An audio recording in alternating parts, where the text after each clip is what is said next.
It's Golden Hour Adventure Time, featuring everyday people doing extraordinary things. From the peaks of victory to the valleys of defeat, these are their stories. Now, from the back of the pack, your hosts, Justin and Robbie. Welcome to Golden Hour Adventures. Today, I'm back. Robbie's here. He's always here. I'm the one that goes missing sometimes. We have a guest, so we're going to be interviewing somebody, not just listening to Robbie and I. We have a really awesome, fun guest that likes to paint toes. So if you're on Instagram and you've seen some painted toes, you will recognize the name Bethany Perri. Welcome to the podcast. Hey, thanks for having me. You've probably never had an introduction like that before, have you? No. The painted toes lady. I never thought that that would be my identifying mark on the world, but hey, let's roll with it. I mean, it's not a bad mark to identify yourself as. It's pretty funny. Right? For those that don't know the story behind the painted toes, let's just jump right into that and let's talk painted toes. Go from there. Yeah. We're going to skip to scene 8 of the movie. And then we'll backtrack and figure out your history from there. But let's talk about painted toes. That's where we're starting. Yeah, painted toes. You mean these painted toes? I brought one just we got our painted toes, our little rocks here. No, I actually had a buddy that runs ultras and sent me a picture of one. Somebody had painted a finger. It's like, oh man, I can do that. Let's go with the toe. Yeah. You know what? Let's take that out on the trail with me. We can make a reel out of this. And then it kind of just grew from there, and it became a little bit of motivation of what trail am I going to leave the next toe on? And so it was almost looking forward to the next run. Where am I going to leave these toes at? And you'd be surprised how quickly people find them. I try to leave them in a location where other runners, bikers are going to find them on the trail, spot them easily. Yeah, that's what I was going to ask. Do people find them, and do they message you and be like, hey, I found your toes? I've had, but only a couple. I don't know the number that I've left out on the trails, but I've only had 3 people contact me and say, hey, I found your toe. This is awesome. Or I was in hysterics laughing whenever I found it or whatever. But every single one of them, gone. Within the next time I run the trail, I'm looking for them and they're not there. So somebody's taken them, but not so everybody messages you about them. So, I wonder if it's one person with this huge toe collection. Yeah, right.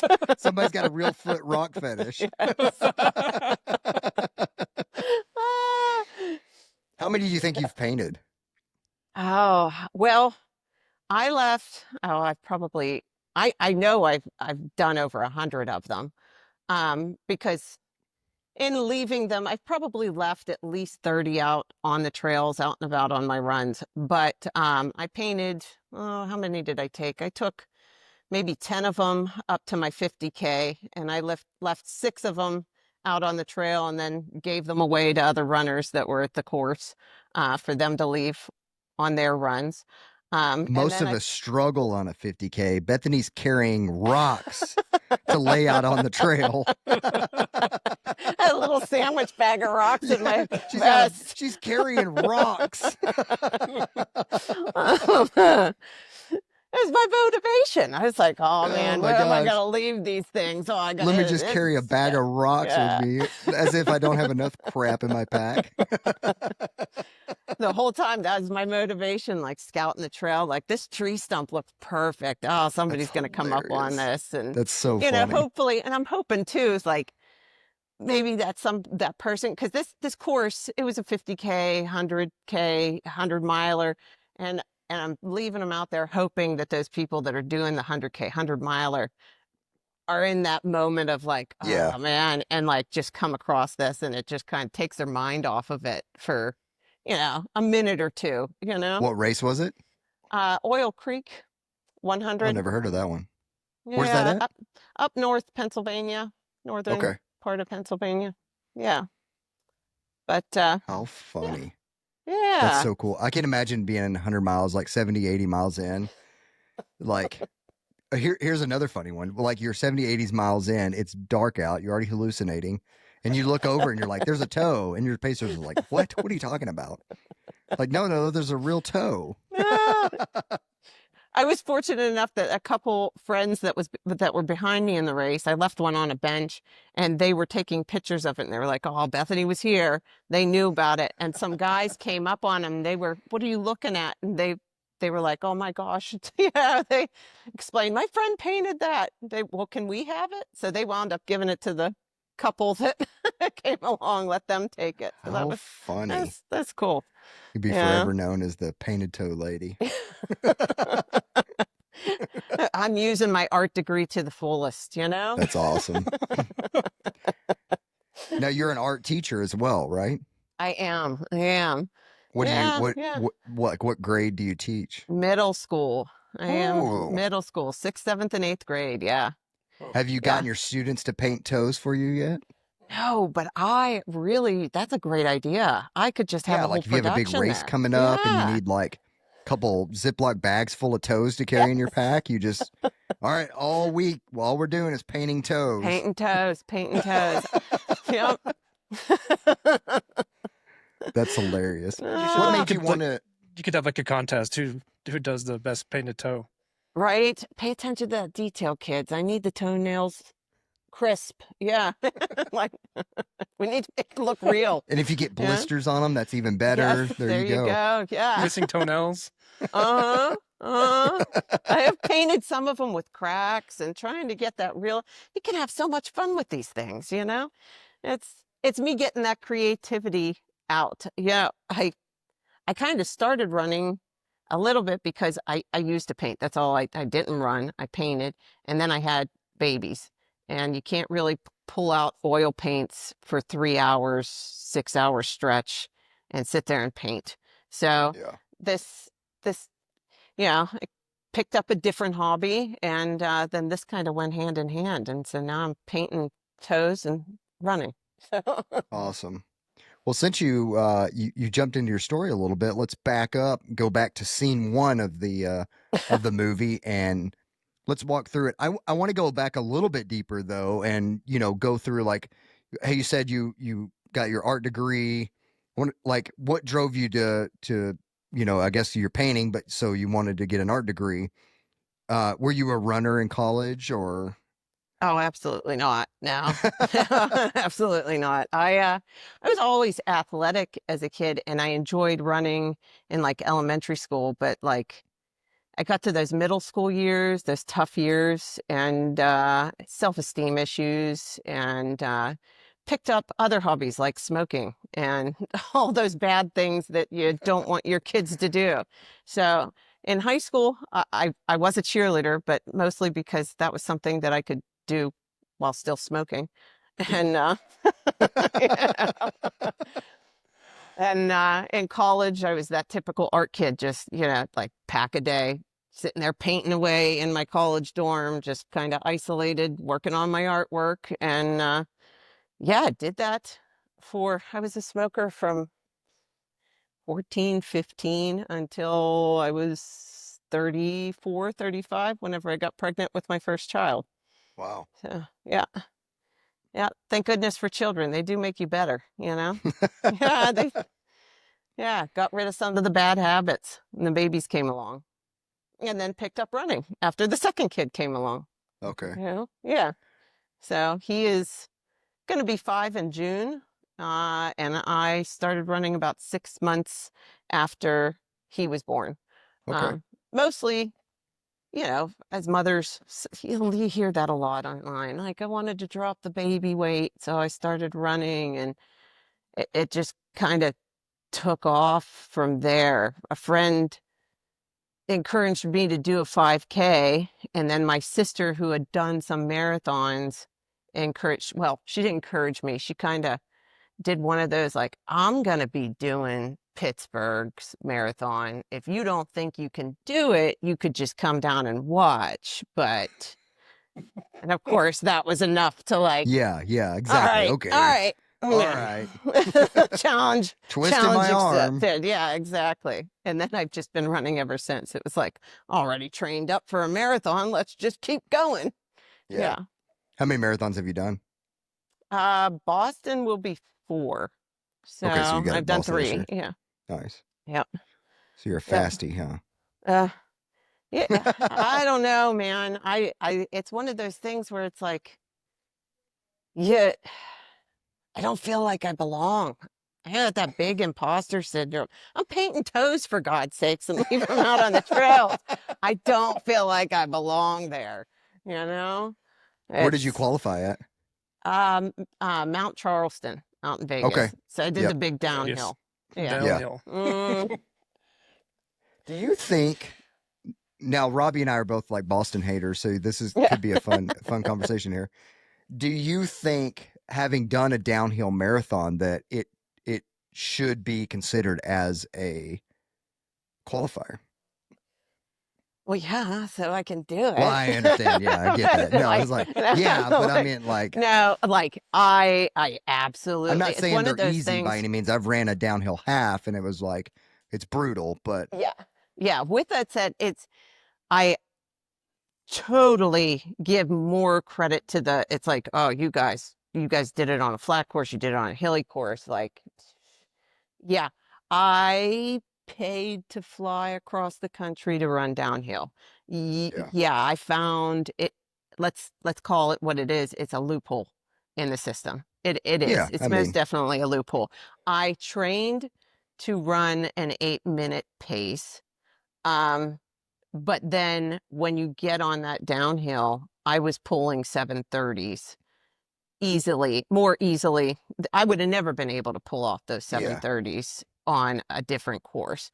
So I definitely pull off 7:30s on any course.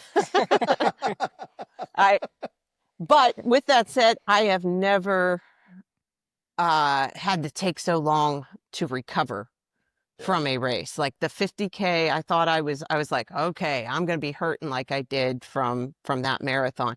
And I felt way better, even with all of the there was like, I don't know, 5,500 elevation gain over that 50K. It's a pretty good 50K then.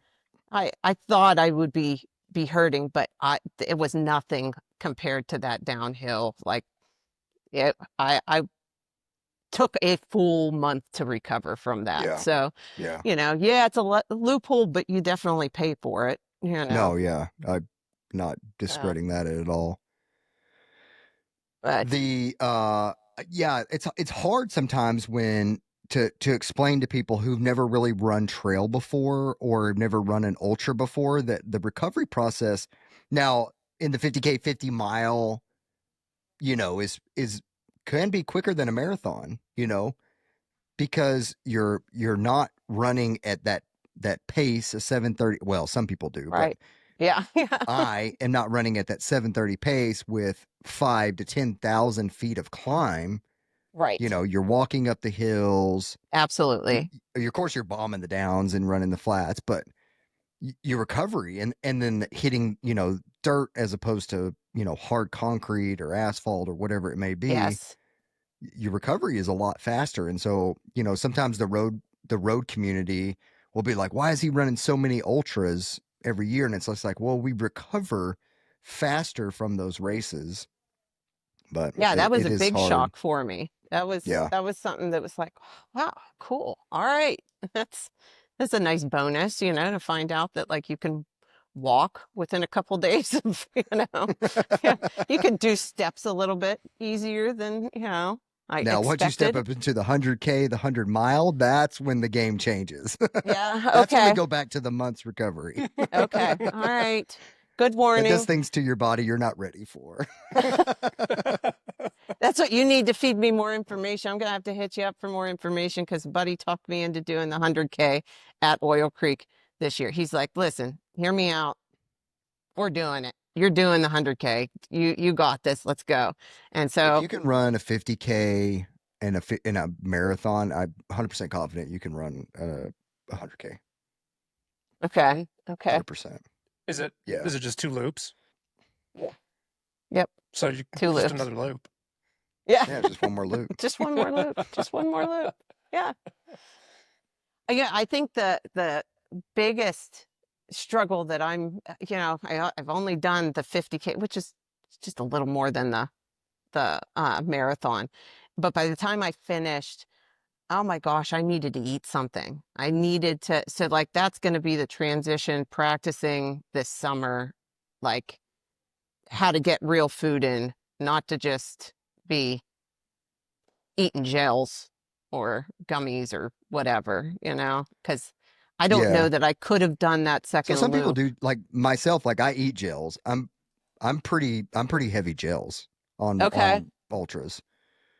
It's just because I practice a lot with gels and my stomach is so sensitive that I find that certain gels just work really well and I run the gels. And I can take like noodles and that type of stuff, like something that's going to just kind of sit there and be fine. But I Okay. can't eat like the peanut butter and jelly sandwiches. I can't, the No. candy, Okay. all that crap. Like a Good to know. 50K where I'm not going to be out there as long as like a 100 miler, I could probably get away with it. But yeah, anything that long, like past 12, 14 hours, my stomach is just in knots if I eat that stuff. So there is a different side of things. Like I do gels, and I know a lot of people do gels as well. Robbie, what do you use? I mean, I'm a garbage can, so I can eat whatever.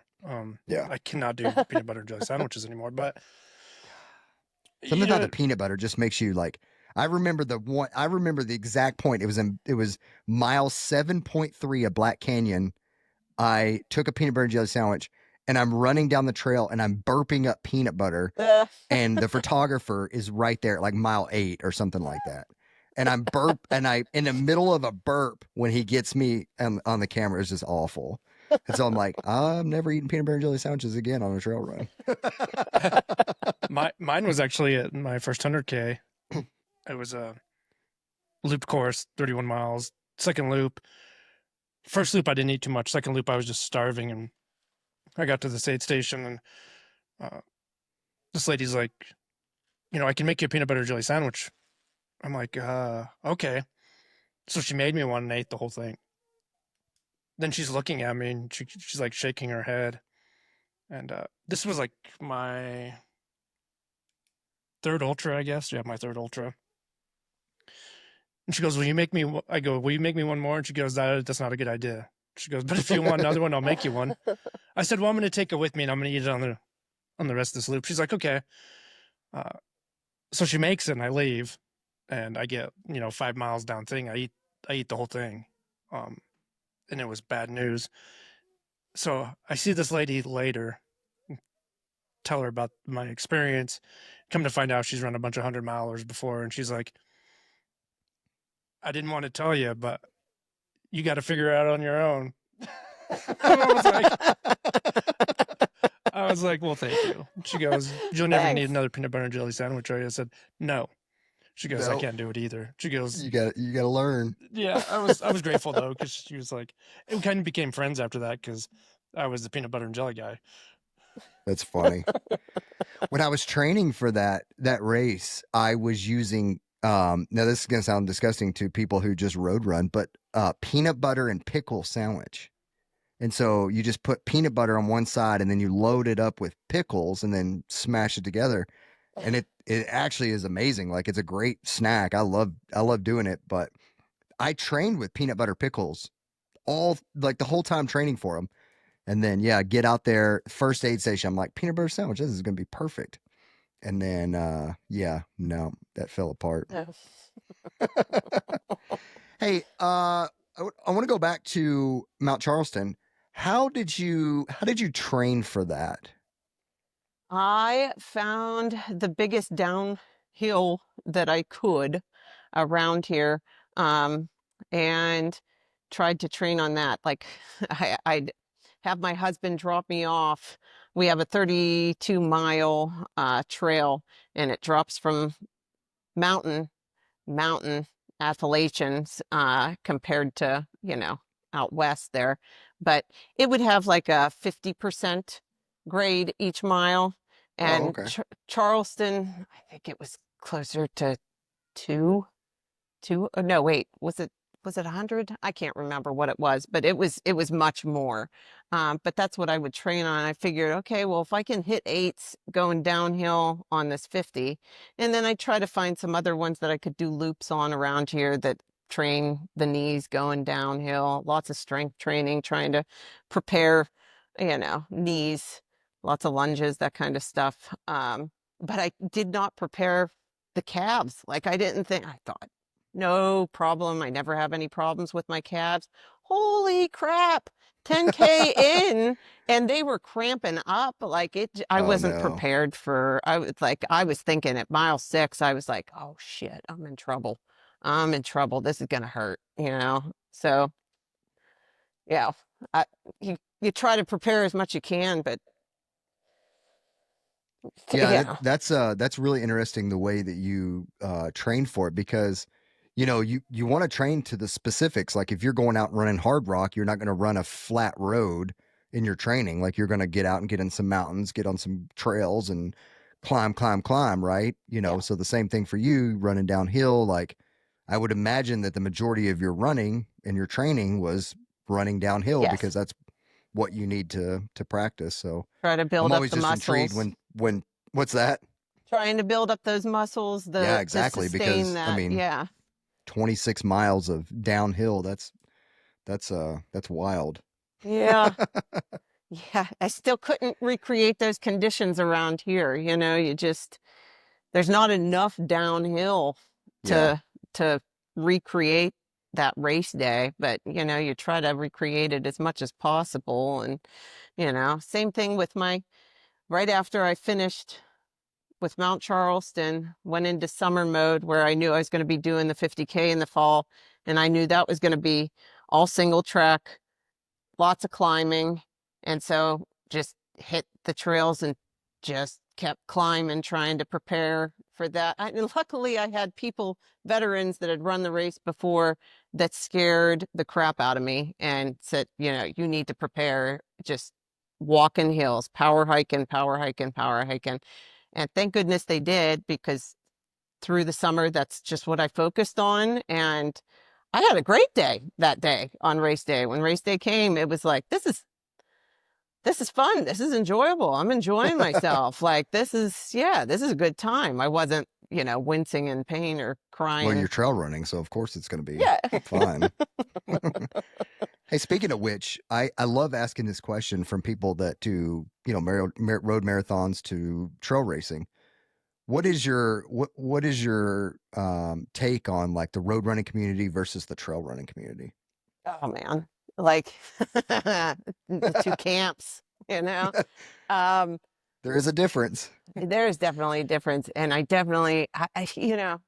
have been very welcomed and accepted online by a lot of road runners. There are a lot of road runners online that are very encouraging and will cheer you on, and that's fantastic. So I don't want to There's also a lot of road runners online that are the direct opposite of that. Yes. Well, and that's my point, getting to like there's a lot of competitiveness to it. There's a lot more almost bragging, it feels like, or comparing in the road running community, where I it's a lot about the kits, it's a lot about the shoes, it's a lot about the what all the extras. Whereas whenever I'm with the trail community, it's just kind of like, yeah, man, what are you doing? Whatever you want to do. Yeah, wherever you want to be. This is your race. We're just here. They're more focused on them. They're more focused on no, this is my ride, man. Like, I'm not comparing to you. Everybody's just here on their own accord, own ride. If you are beside me the whole way, fantastic. We're gonna have fun together. But I'm not comparing myself to you. I'm not I'm not looking at your shoes, comparing what you're wearing or what you're judging you. There's not as much judging, maybe I should say, or at least that's what it feels like. Yeah. So I think in the road running community, just like you said, like people care about each other's times. And so it's more of like, oh, you've run a 3-hour marathon or a sub-4 marathon. Like you're not a real marathoner till you've run sub-4 or 3:30 or 3. You know what I mean? Like whatever that time is that they magically make up in their mind. I just kind of feel like that is the take with the road running community. And then in the trail running community, like the deeper that I've gotten into it, it's what have you done? I don't think they really care about what race it, like what your race time is, but like, have you done 100? Have you done a 200? That's kind of like your resume to like who you are. Yeah. If that makes sense. Like they don't care about your 100 time, but have you done 100 miler? That's, I don't know. Well, it speaks a lot too to the, if you know that somebody's done multiple 100-milers, if you know somebody's done, it kind of speaks to who they are. It kind of speaks to their a little bit, but the strength. They do have some stuff messed up in their mind. I will admit, I've been around a couple of them. It's you know, I don't know. In the road running world, it's like, I don't know. How do I put that? There's a lot of people that can run that's sub-4. There's always going to be somebody faster. There's always going to, we're not going to win. You're not going to win the race. You're not a professional. Like, so like, why are you so focused on that time of what that other person's doing? And it doesn't speak to your character, I think, as much as maybe your accomplishments in an ultra, the way that kind of, you could kind of see like, oh, okay, this person's mental game is on point if they've done multiple ultras, you know, multiple hundreds, whatever. Well, I think it's, you know, it's the marathon distance is a set distance, right? It's just 26 miles, 0.2. Then they associate with, the only thing you can associate that with is your time, right? Yeah. That's it. When you get into ultras, everything changes. Because if we were comparing, you know, a road 100-miler compared to hard rock, two totally different races. They're not apples and oranges. They're totally different. You know, there's two totally different races. But with the marathon, you can always compare a time. Yeah, that's a great point. Yes, there's some hillier courses and stuff like that, but there's always that time associated with that. And that's what they can judge each other or compare each other off of. When you get into hundreds, and you, even with 200s, now we got 350 or whatever, 300. But if you, once you get into that community, it changes. Like, so if you run mountainous hundreds, you're going to be in the mountainous 100 crew. Like, you're not going to be talking to the flatlanders running, you know, rails to trails in Wisconsin that's flat. Hey, stop, Robbie. It's in Nebraska. Right. Because we're going to be doing that. Yeah. Robbie and I are doing our first 200 in September, and it's a flat rails to trails. Oh my gosh, how exciting! So we're making fun of ourselves. But it's weird because there's like all these little, you know, niches within the ultra world. But like we've had some, you know, the 6-star, right? Even though if you say you're a 6-star finisher, they're still going, what's your times? Yeah, that's it's not true. The accomplishment of running a marathon in all these different places. It's still what's your time. So I don't know. That's my take. And we have equivalent to 6-star, like kind of. A couple of them, yeah. Yeah, kind of. We have like the Rocky Mountain Grand Slam, the Grand Slam of ultra running, you know, where you're doing arguably harder, obviously, but it's 4, 5 100s in a summer. So, you know, back to back to back 100-milers. And so like it's not hard to get into these races compared to like the 6-star or 7-star. Is it 7-star now? Oh, yeah. I guess they're out in Australia. I don't know. Yeah. I don't know. They have more stars now. Yeah. But it's like we have that equivalent. But like, if somebody runs the Grand Slam of ultra running, everyone's gonna be like, "Dang, this dude's legit." Right. They're not gonna ask a single question about what time he finished. No one cares. No. You finished 4 100 milers in a summer. Exactly. Bravo. Yeah. So. You deserve to be smacked if you ask somebody what their time was. Yeah. Usually, if they're doing 400s in a summer, they're fast, and so it just kind of goes without saying. But yeah, it is. It's incredible. I don't know. I'm kind of. It's like I tiptoe in between worlds. I'm just kind of tiptoeing in between worlds. So. Yeah, and you don't see that a lot, honestly. Like once somebody moves into the trail world, they usually stay in the trail world because they're like, I'm not going back to that. Why would I go back to that? And every once in a while they may go out and throw down a marathon just for the heck of it, but typically you don't. I don't see it a lot when someone jumps into trail and they usually stay trail. Well, no one goes from trail to road. That never happens. But yeah, you don't see that. No, you don't see that. But I just never really see someone who goes from road to trail and then they go back or kind of float in between. I guess there's a few people that do it, but it might happen. I had that Boston goal that, I wanted to hit. So, after this, I don't know what'll come after this. Here's the question. Here's the magical question. Does your 100K give a buckle? It does. It does. Okay, so you're never going back to the road running community. I'm going to go and tell you that right now. You're going to get that buckle, and you're going to look at all the, you're going to start needing a display for buckles, and you're going to be like, I got to have another buckle because these are cool, and you're going to wear them because wearing, it's funny because you always see how long can you wear your race medal for? Yeah, right now. I'm wearing my first belt buckle from 2021. Right now. Are you? Yeah. Yes. From my first 100, 2021. I'm wearing it because I don't know. I switch them out and I wear my buckles. But it's like, can you imagine somebody wearing a race medal from 2021? Hey, I'm going to town. Let me throw my medal on. Right? Yeah. But I'm wearing my buckle from 2021. So nice. There you go. Yeah. Yeah. So you can rep your swag for forever. That's the determining factor right now, right there. I think that could be it. Like you get your first buckle, and then that's the game changer. You're like, why would I go back for a crappy banana and a medal when I can, finish a race and drown myself in beer and tacos and pizza and no space blanket. I got to tell you, it is. Yeah, no space. You're not getting a space blanket. No, no space blankets. They don't do that.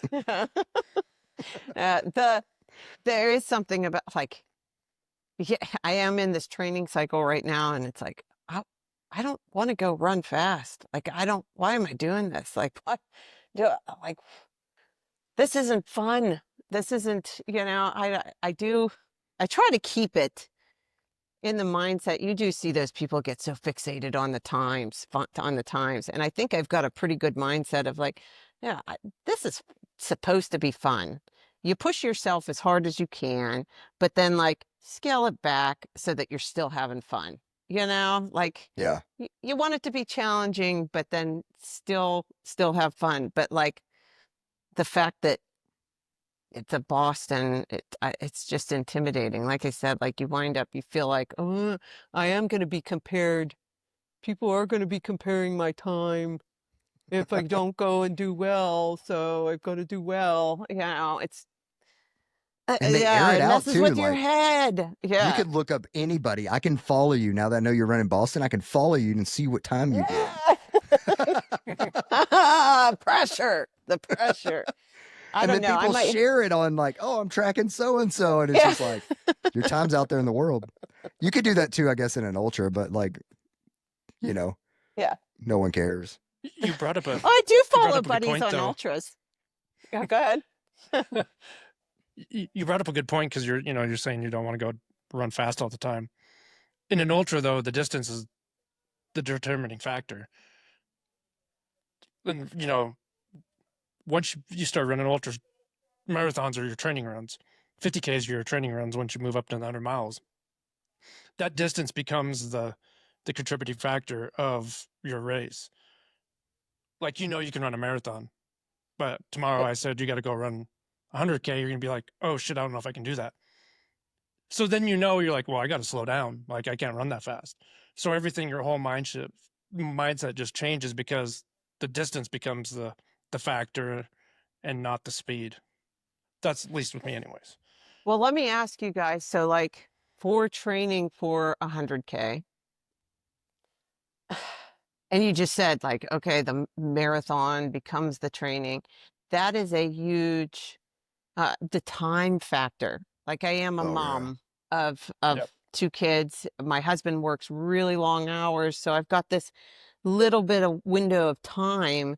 Like what distance is the longest that you are training to? Like the marathon works up to like whatever, 20 miles or something like that. What are you working up to for? Usually when I run 100 and I'm in a training cycle for 100, I'll do multiple marathons and maybe a 50K in my training cycle. Yeah. I'll probably do like 2 marathon distance and then maybe a 50K. But I mean, I've done 20, 22. Yeah, I've done a 50 miler for a 100-mile training plan. So, but like typically I'll get like unless I sign up for a 50-mile race, in my typical training, it's usually about a marathon. I'll go out and do maybe a 50K. Okay. And do you stick to, if you're going to be doing a hilly course, are you out there doing this whole training run on a hilly training, or are you going on rails to trails? Yeah, you're doing the hilly. Mimic the course. Yeah. Okay. If it's 2 loops, so about 10,000 feet of climb. So yeah, you're going to want to go out, and your marathon is your marathon 50K. I mean, honestly, I don't like to run the course of the race that I'm going to be doing if it's any way possible without, we don't really have any local like trail races kind of where we do, but not like big ones. We have a 50K, 50 mile, but it's kind of out in the wilderness. So it's hard to sometimes go out there and run, on the weekend type thing. But I don't like to train on the course because it just bores you after a while, right? You know everything. And then when you get on the race, you're just like, oh my gosh, I know this part. I know this part. I know this part. So that makes sense. So I don't like to train on the course if any way possible. And so getting out now, maybe be familiar with the course, which you already are because you ran the 50K last year. So you're somewhat familiar with it. But, maybe if there's a couple of places that you're like, I'd like to go back and revisit that, go out there and revisit that one spot, here and there.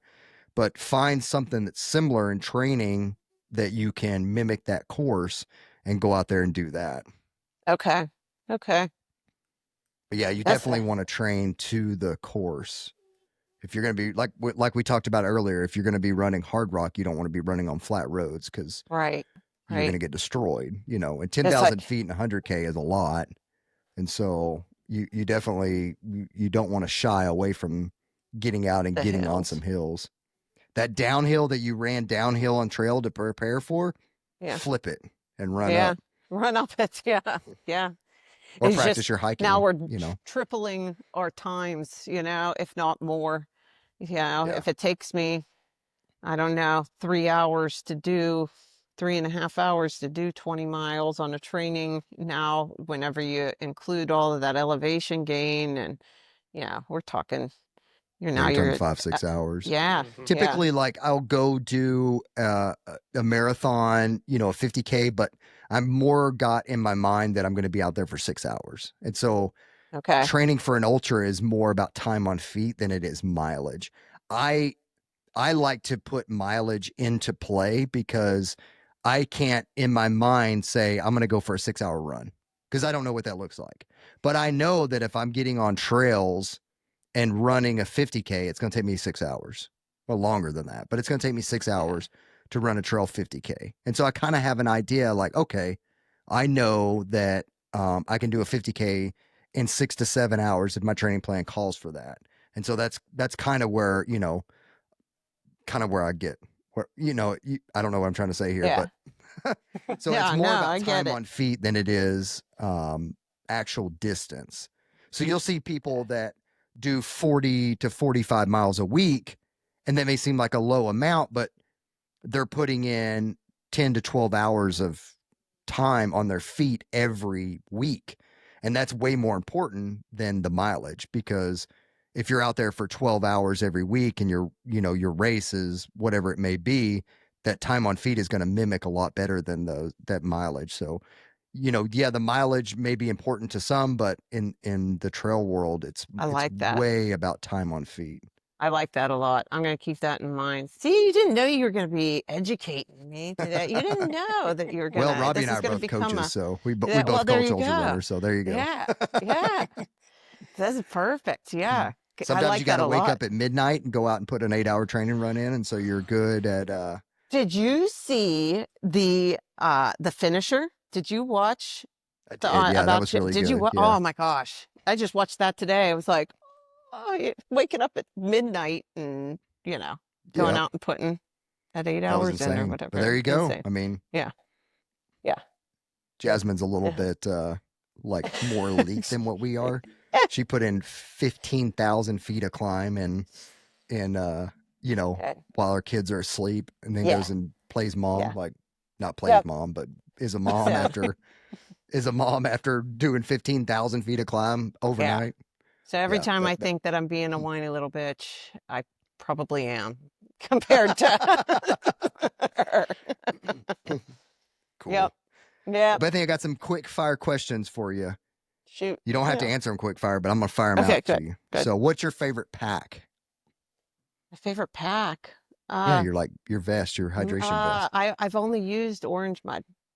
Orange Mud. Okay. Yeah, it's what they had at the local running store, so that's what I bought. Is it like the one where they sit like high up on the shoulders, or is it the different? Yeah, I guess it sits up a little higher. Yeah. I've never used those, but no offense or offense, I don't care. They look ridiculous. Yeah. Like I said, but the people that wear them love them, but to me, I'm like, God, why would you want that full bottle sloshing right by your head? Well, that's what, I look at the Nathans and I'm like, boy, those look a lot more comfortable than what I have. But I've invested money in this, and this is what was I live in a small town. There's one running store. That's all they had. So it's like, oh, well, I want to buy something that I can actually try on. But if I get more into the trails, what would you suggest? There's all kinds of suggestions. We could talk offline on that one, but yeah. Most people wear Solomon or Nathan. Okay. That's kind of the go-to. I've ran in both, so yeah. Well, they look way more comfortable than what I'm. Yeah, they are. I see them online. Yeah. I know that both Solomon and Nathan have women fit, but I know that the women packs in the Nathan are they've designed them a lot more than what the Solomon have. Okay. In my opinion, the Solomon vests are made for European sticks, if that makes sense. Mm-hmm. If you have any kind of curvature to your body or any kind of they're not. I mean, you can wear. I'm a bigger dude and I wear them. I get it, but I feel like Nathan is actually put in the time to make them two different types of bodies. Okay. That makes more sense. Yeah. And so they have more variability on their packs when it comes to different size people. Okay. Where Solomon is the European skinny people. Yeah, my sister we're bought only the Solomon, outfitting the thoroughbreds. The Solomon women's vest. Then I let her try mine on, and her vest went up for sale the next day. So she bought just the unisex one, but she's like, "Yours is so much more comfortable." Yeah, I don't know what they were thinking when they designed this for women. Well. Yeah, I don't know. Shoes. Let's go trail and road. What's your go-to? The Hoka's for the trail. Go with the Hoka's. I can't remember what the brand. I'm so bad with that. I don't have I don't focus on the name brand stuff or what I'm like, oh, these feel good. I'll just run in them. I don't know what style they are. The road running right now, I'm in the glycerins, Brooks glycerins. God, those are my absolute. I've tried tons of shoes And I just keep going back to the glycerins. I don't know what it is about them, but they're so so good. good. They just, they propel you forward. It feels like even when you're tired, it's just yeah, you roll off the toe. Yeah, feels good. I don't know why. I just keep going back to them. Every time I'm like, oh, I'm going to go try this shoe. And I try it and I'm like, it's not the glycerin though. And I go back to the glycerin. Yep. I haven't tried the 22 yet. I'm going to try that. I'm going to get the 22. I haven't tried it I haven't tried that one either. And then somebody said the Maxes. I don't like the Maxes because the Maxes have a rocker in them. Okay. And I don't like rockers. Okay. The rockers kind of mess with my feet, so they're not the same type of shoe. Ah, that's good to know. Yeah, that's good to know. So if you now, I know a lot of people that love the Glycerin Maxes. They just don't work for me. So don't take what I'm saying. Yeah, but it's a $40 difference, dude. Like, but they are a different shoe. So where the typical Glycerins don't have a rocker, the Maxes do, and so. But you wear Hokas, and Hokas have rockers. So does the Speed Goats have rockers? Not much. Okay, so maybe you, I don't know, try them out and see. But that's a lot of money to just try a pair of shoes because I think they're like $200 I'm working on like teacher's salary, man. It's like you stick to what you know and you like, or spend an extra. The Glycerins, those are I don't know why they work for me really well. Yeah, and so I just keep going back to them. But what's your go-to nutrition? Like, what do you use like gel wise? I love Humagels. That's what I started with, and that's what I have stuck to. My sister has like gluten intolerance, and she was the one that started me and she's here. This is what I use, so I stuck with it, and it works well, and so I just haven't changed. I haven't even really tried many other ones because just stick to what you know. If it working for you, why change it? Yeah, no, that's absolutely right. I've tried a few of theirs. I haven't tried a lot of them, but the seeds kind of get me. Yeah. Some of I could see that. I could see chia that. seeds. Yeah. Yeah, the little chia seeds. I don't know why. Have you ever experienced anything in the Appalachian Mountains? Like anything crazy? You hear all these stories about like nutty, crazy people or hearing sounds, people calling your names, like screaming at you. Like, have you ever experienced anything that like? Yeah. Yes. Okay, I want to hear it. Yeah. They say like don't whistle at night or something like that. Is that you don't want to whistle at night. No. What? But that's like, so weird. I'm never running out there. I'm terrified. It's I live in a very rural area, and the old house, we had a screened-in back porch, and I'd go out on the back porch and paint. I'd be painting in the evenings, and you don't hear anything in the woods. Maybe a squirrel here or there running through the. As it gets darker and later through the night, it almost sounds like people are marching through the woods. I'm hearing this and I'm just chalking it up to it's deer. It's deer. And the marching just keeps sounding like more and more. It starts to sound like an army just marching through to the point that you're starting to get chills. And like, I don't know if I want to start clapping, thinking that'll scare the deer away. Hey.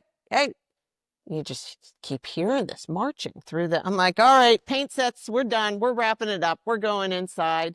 But that was one of my weirdest experience. And I was at home sitting on my back porch. I have no idea what was in the woods, but it was enough to creep me out. I had a couple other experiences with friends, but we were out in fields drinking. So, you can chalk that one up to substance issues. Yeah. That's awesome. You always hear these stories though, like watching videos of, and now my algorithm as I'm listening, it's going to be all Appalachian stories, but you just hear so many of them. I'm like, man, I'm not living there.